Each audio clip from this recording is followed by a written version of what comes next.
maamadan waxa qabsaday waa arrin yaab leh ama kaag oo afkala taag ah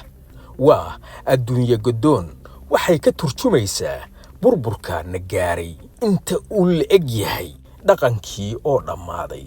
aqoontii diintii oo dadka qaarkood ku yaraatay ragow hooyo waa hooyo macaan ilmahaaga hooyadood sida ay hooyadaa kuu jeclayd ayay ayakana u jeceshahay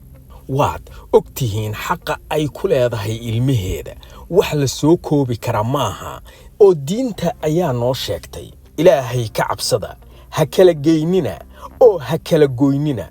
hooyo iyo ilmaheeda ilin ayaa igu soo istaagtay markaan daawaday maamadan ku soo dhawaada oo ila eega kilibtaan waxaa ii joogta 25 jir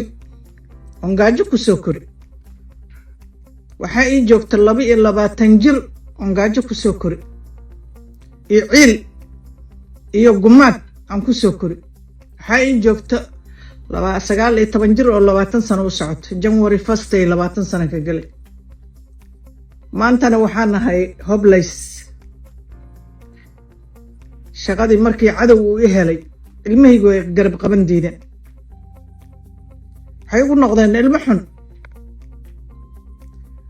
marka gabdhaha Soomaali waxaan kula dardaarmayaa nafsadaada ilma aad dhashay ha isdhihin ilmahaada way ku qabanayaan ilmo waliba qurbo jooga adiga ma dhal ogaanteeda lahaa ha iska keenin ilmihiina horta qurbaha hay waxaan idin kula dardaarmayaa fasti ilmihiina qurbaha inaad iska keenin gaajo walba iyaas wadankan dhibaato kale ma jirta gaajo un baa jirta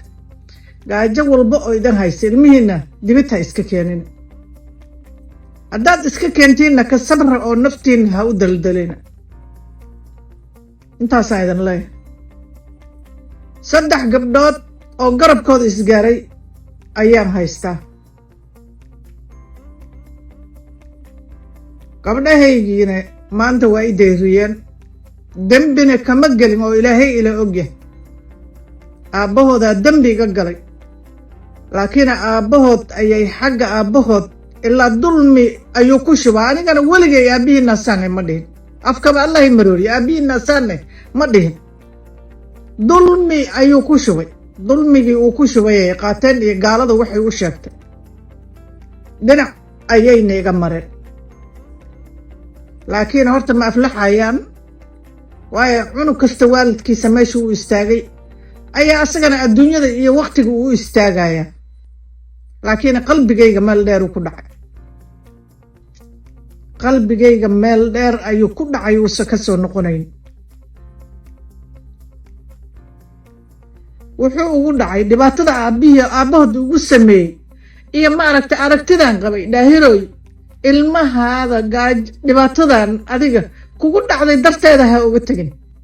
dhibaatada adiga kugu dhacday ilmahaada darteeda ha uga tagin gegso kori adiga soo dhibaato kuguma soo dhicin ha ayaka dhibaatada adiga kugu dhacday aysa ku dhicin dhaxda u xira kori ha ka tagin midna jaamacadan dhameeyay tiri inay dhamaysayna kala ma aqaano horta 2 sano way dhamaysay oo jaamacad ah waxa kala been iyo run waxay sheegaysaa ma aqaano waa dhameeyay tiri tan kalena galaaska afraad jaamacad sanadkii ugu dambeeyay subxaanaka yaa cadiim dhibaato weyn ayaa maamadaas gaartay waxaan aad u jeclaan lahaa kilibtan inay gaarto gabdhaha ay maamadu sheegtay waxaan ka codsanayaa culummada iyo dadka samataliska ah arrintan inay wax ka qabtaan oo ay ka hadlaan